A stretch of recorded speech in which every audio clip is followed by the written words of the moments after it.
Ouais. Mais lorsque tu es venu aux États-Unis et que tu t'es rendu compte que c'est le domaine qui paie le plus, est-ce que tu n'as pas été tenté de faire un switch?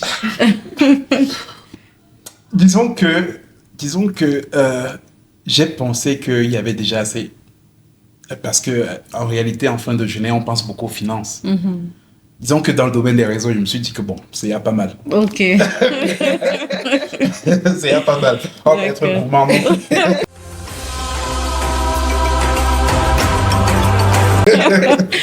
Ok. Tu as mentionné que dès que tu as eu ton bac, tu voulais déjà faire, tu savais déjà ce que tu voulais faire. Alors ma question est, d'où vient cette passion pour l'informatique? D'où vient, est-ce que étant, je sais pas moi, enfant, tu rêvais déjà de ce métier ou bien comment ça vient?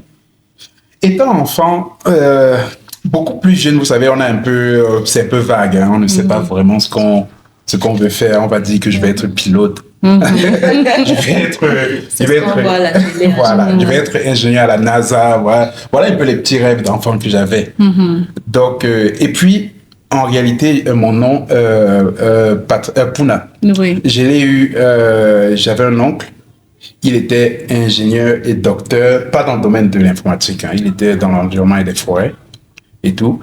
Donc, du coup, j'essayais un peu de m'identifier à lui. Je voulais aussi être ingénieur, je voulais aussi être docteur, peut-être pas dans ce domaine-là, peut-être pas dans l'environnement et forêt, parler de Mhm. bois. Mais déjà, je voulais aussi ce titre. Et en réalité, ce même oncle, j'ai passé mes vacances tout le temps chez lui, hein. Et durant mes vacances de troisième, il avait un cybercafé. À l'époque, ça c'était en quelle année ça? C'était en 98, 98, 97. Un C'était bon encore, moment, hein? Ouais. Internet, c'était tout nouveau, Mhm. Ouais, c'est enfin, pour moi, hein. Je Mhm. sais enfin pas, pour tout le monde. c'était tout nouveau et tout. C'était genre, tu tapes sur un ordinateur, tu tapes un site, tu obtiens, mais c'était magnifique. Ouais. Donc, et derrière Internet, c'est quoi? C'est les réseaux. Ouais. Parce que la réalité, chaque fois que tu tapes un site, tu parcours un réseau et ouais. Donc, en réalité, j'ai commencé à m'intéresser à ça. Je pensais aussi les pages web, le développement web. Donc, Ouais. c'était un peu un mix entre les réseaux et le développement, par exemple, web.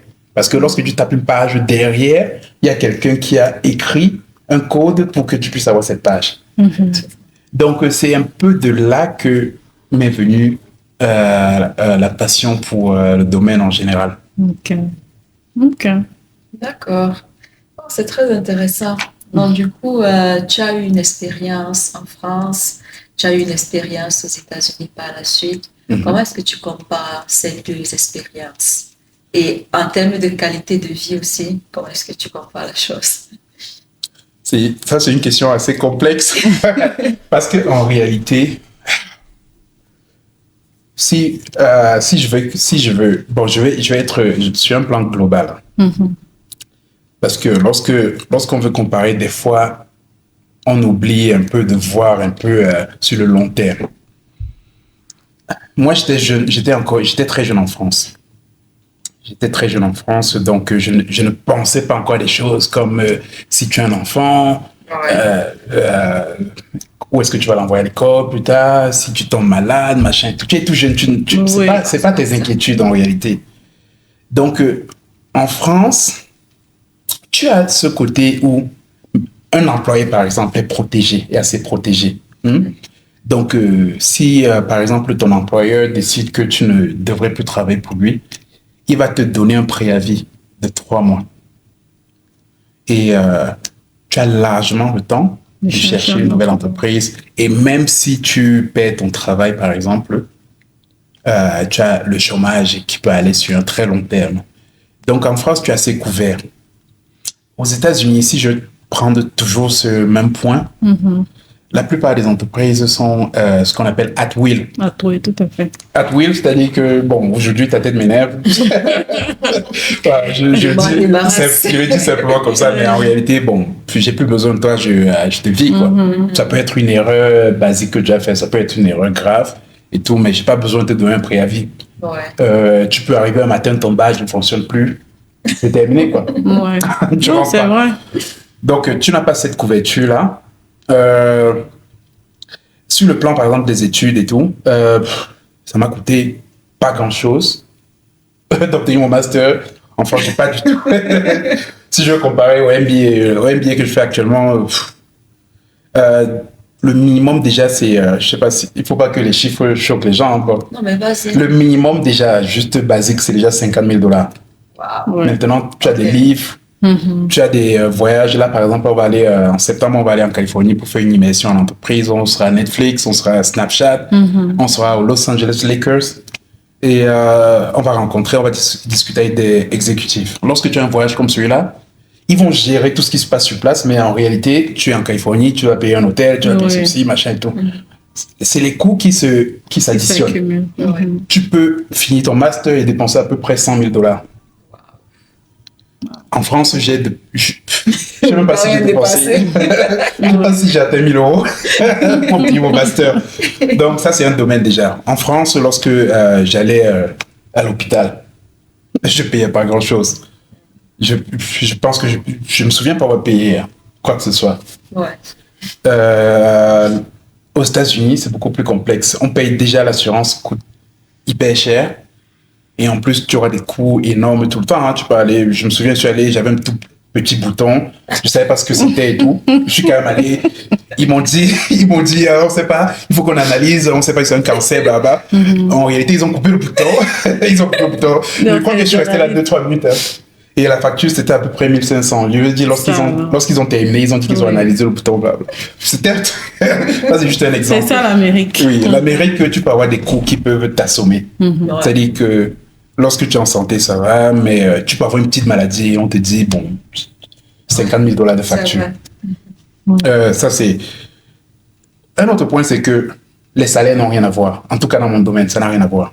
Je pense que lorsque je suis arrivé, j'ai peut-être multiplié mon salaire français par 2 ou 3. Ça n'a absolument rien à voir.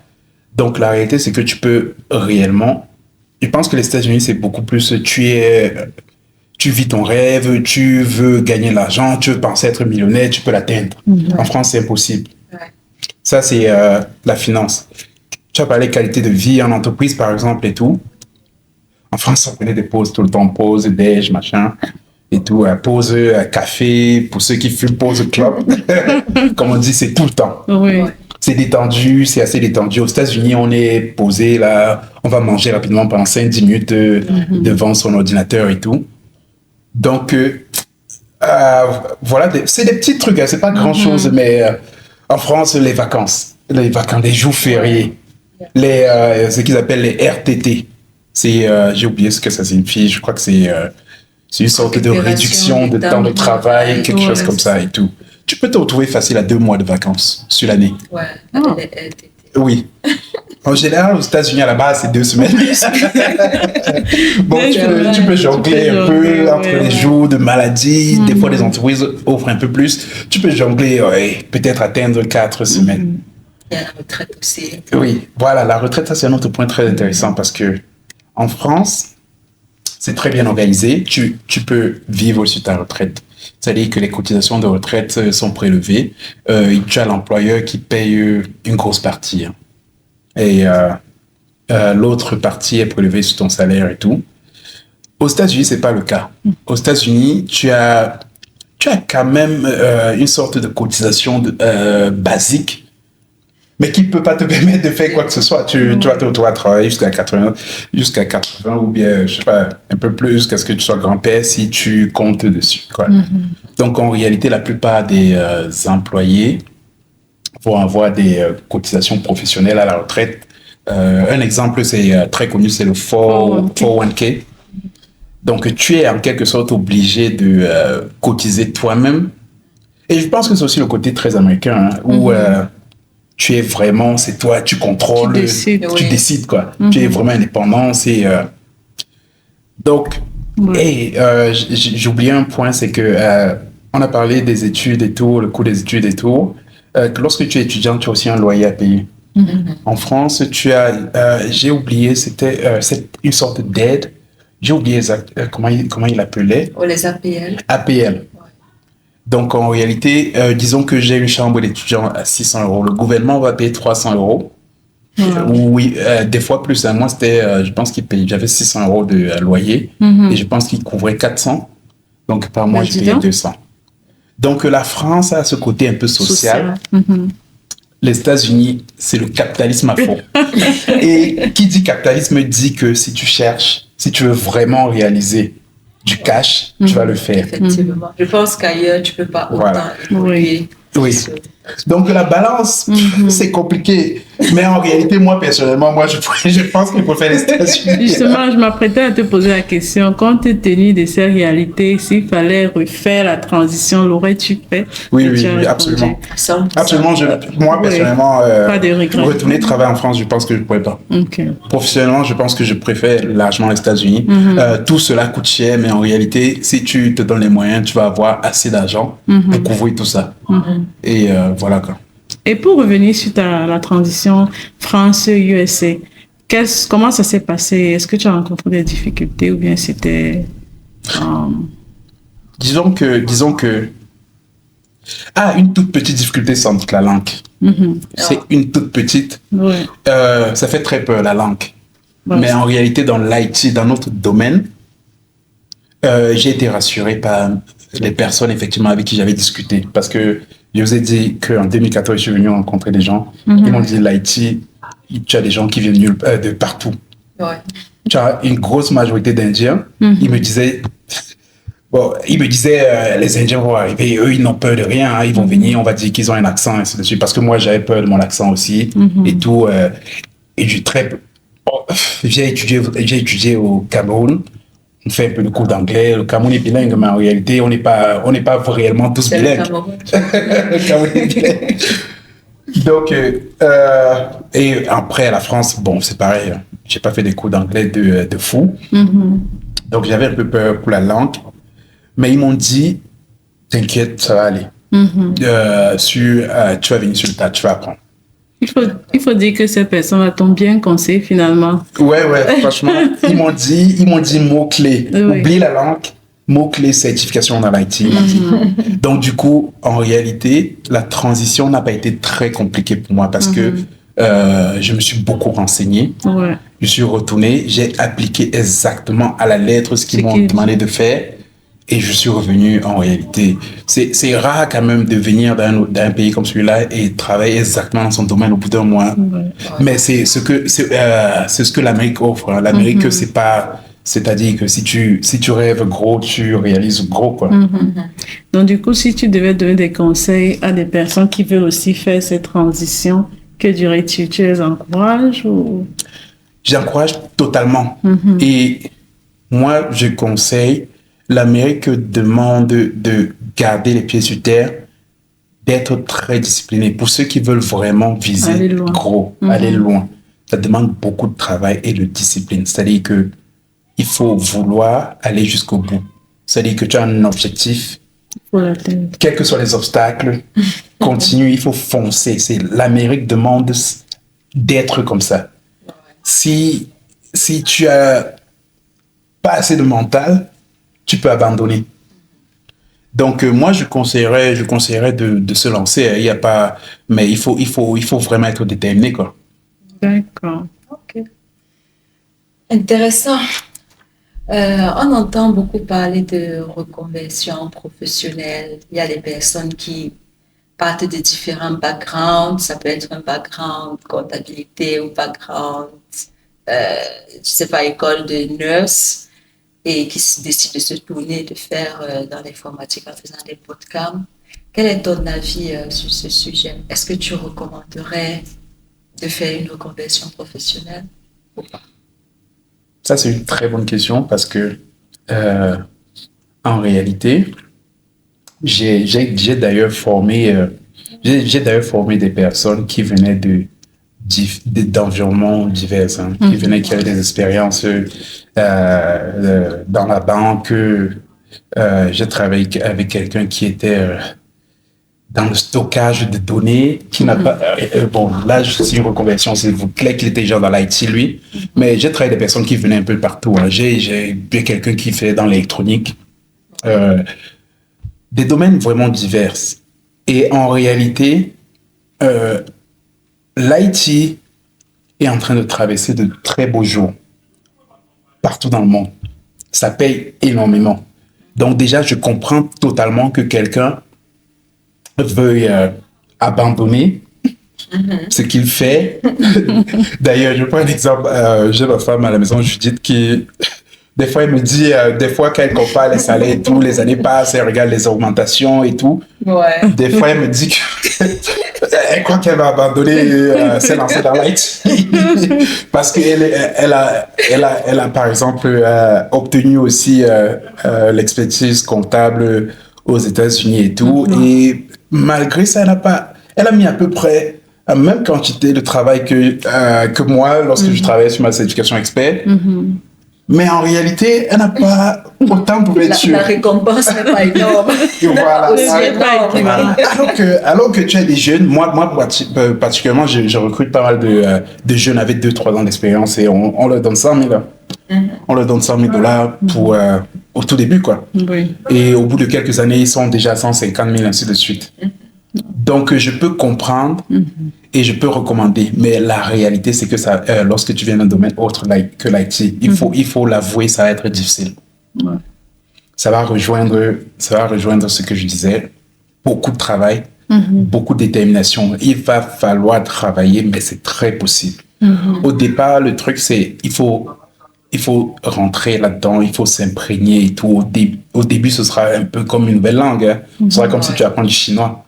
Tu vas regarder des vidéos de formation, lire des livres et tout, ce sera absolument... Mais nous aussi, on est passé par là lorsqu'on était en école. C'est un processus. Mais tu as des gens qui, au bout d'un an, ils se reconvertissent. Et franchement, j'ai vu pas mal de reconversions qui étaient vraiment, vraiment réussies.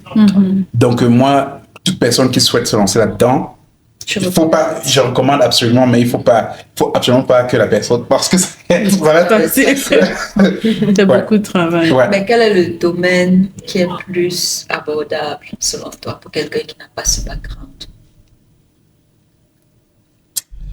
Ah, ça c'est une question très difficile. Le domaine le plus abordable.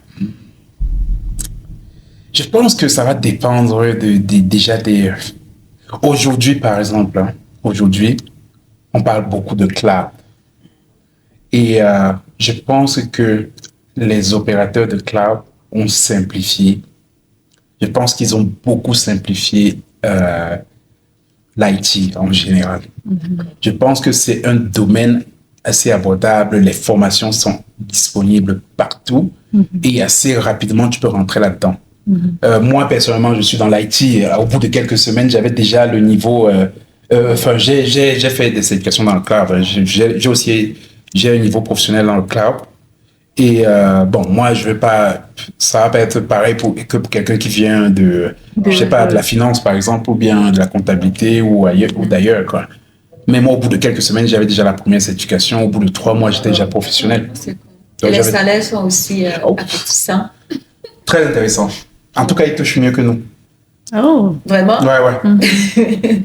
J'ai pensé à une reconversion dans le cloud. Oui. Aujourd'hui, de toute façon, il n'y a plus le choix. Le cloud est partout. Donc, nous, ingénieurs principaux, on n'a plus une spécialisation que dans les réseaux. Et je vois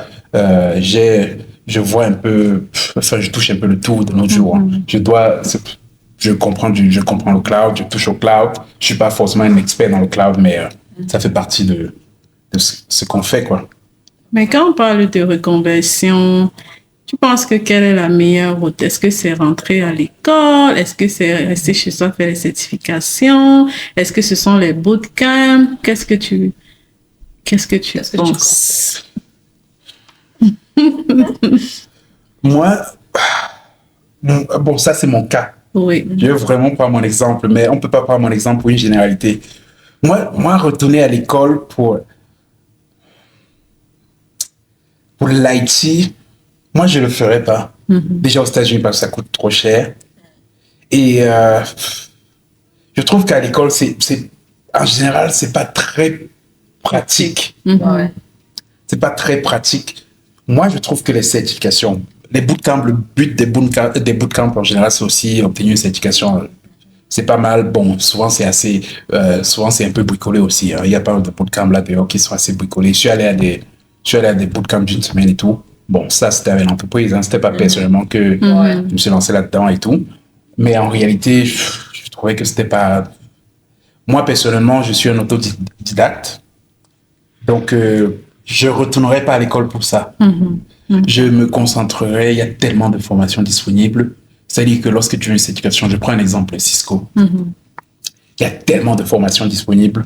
Je prends le cloud, par exemple, Google Cloud ou bien Amazon Cloud. Amazon, même déjà, ils te mettent des formations gratuites. Déjà pour rentrer dans le domaine. Ensuite, si tu veux un peu plus, tu as tellement d'opérateurs qui fournissent des formations. Tu prends ton temps et tout, tu t'organises personnellement, tu suis des vidéos, ils ont des labs qu'ils proposent, ils mettent le lab en place, ils te donnent les instructions et tout, tu suis les instructions. Donc, pourquoi je retournerai à l'école, tu vois? Si je veux faire du cloud, pourquoi j'irai à l'école? Surtout qu'à l'école, c'est beaucoup de théorie, machin et tout, en général. Bon, de moins en moins, aux États-Unis, par exemple, il y a pas mal de pratiques aussi, mais moi, personnellement, si je prends l'exemple du cloud, hein, vraiment un exemple, moi, je ne retournerai pas à l'école. OK. La dernière question pour toi, c'est c'est vrai que tu as dit que tu vises le top, être CIO, mais en dehors de ça, quels sont tes autres projets futurs? Alors, très bonne question parce que il faut toujours penser au futur. Hein. Il faut toujours penser à évoluer non-stop. Franchement, il faut toujours.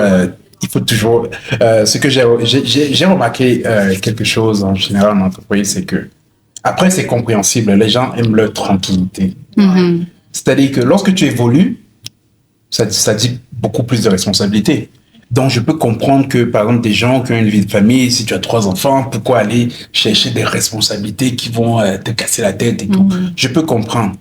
Mais moi, personnellement, être un poste, par exemple, je vois des gens avec qui j'ai, par exemple, un collègue de Comcast qui est venu à Charter Communication aussi, un collègue avec qui j'ai commencé, que j'ai retrouvé à Comcast en 2015. Aujourd'hui, on est en 2024, pratiquement 10 ans et tout, il est pratiquement au même niveau. Il est ingénieur 3. Il était déjà ingénieur 3 comme Comcast. Bon, il a changé, il a sans doute évolué en termes de salaire, mais il est toujours ingénieur 3.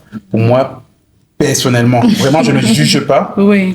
Pour moi, personnellement, non, ça marche pas. Non, ça peut pas. Mais est-ce que c'est pas peut-être la performance? Parce que les gens n'ont peut-être pas les mêmes skills. Voilà. Qui dit performance dit tu évolues, tu vas chercher plus de compétences. Qui dit plus de compétences? Parce que si tu restes à un poste en entreprise, par exemple, si tu fais la même chose, ça va être difficile d'évoluer. Donc, moi, je pense toujours à chercher un peu plus loin, à aller chercher en dehors de mon petit cadre, ma petite sécurité de l'entreprise. Donc, en réalité, on a parlé de beaucoup de certifications. D'ailleurs, j'ai à peu près une quinzaine de certifications. J'ai décidé de m'arrêter parce que ça devenait une obsession, en fait. Toujours plus, toujours plus. Donc, dans le cas, pour revenir à la question, moi, je pense, en termes de futur, je pense soit devenir complètement indépendant. C'est-à-dire que j'ai ma propre structure. Éventuellement, je recrute des personnes qui vont travailler pour moi et tout. Ou alors, si je reste en entreprise. Là, par exemple, je suis déjà principal ingénieur. Il y a plus vraiment, sauf si je vais dans une autre entreprise. Disons que je reste à Charter Communication, par exemple. C'est le maximum. Donc, le MBA, par exemple, que je suis en train de faire en parallèle, c'est effectivement en pensant au futur. Un principal ingénieur, en général, tu es entre un senior manager et un directeur. C'est à peu près on a à peu près les mêmes avantages. Donc, j'aimerais passer directeur dans un futur vraiment très prochain. On parle de 2-3 ans. Ensuite, après directeur, tu peux être senior directeur, c'est juste, ça peut être à peu près pareil. Tu peux, je pense VP, je pense SVP, mais je pense même aussi, on a déjà parlé de CIO. Ça, c'est le top si je reste en entreprise. Mais en parallèle, des fois aussi, je pense à switcher complètement, hein. Peut-être que oublier même l'Haïti, retourner dans mon petit village, cultiver de la terre et tout. Pourquoi pas, en parlant de ça, j'ai déjà, par exemple, acheté des terres agricoles, des hectares au Cameroun et tout. C'est toujours penser au futur. Oui, tout à fait. Moi, je suis né dans la terre, j'étais pas forcément celui qui allait travailler dans la terre. Mais maintenant, tu sais, en pensant au futur, des fois, je me dis, bon, par exemple, l'agriculture, c'est quelque chose qui pourrait être intéressant pour moi. Me lancer là-dedans plus tard, pourquoi pas. Abandonner complètement l'Haïti. Mais ça va dépendre de... c'est plan A, plan B, plan C. Ouais, tout à fait. Ça va dépendre... mais vraiment, court terme, un objectif. Si je reste principal ingénieur, il faut vraiment que soit je switch d'entreprise et que j'ai encore une transition. En fin de journée, c'est quand même la finance le plus important. Hein. Ouais. Il y a l'épanouissement, il y a tout ça, mais c'est les finances qui commandent tout, c'est en le fait. cash. Donc, je peux switcher d'une entreprise. Comme j'ai dit tout à l'heure, chacun a un prix. Ça se trouve, on me propose $50,000 de plus, $100,000 de plus.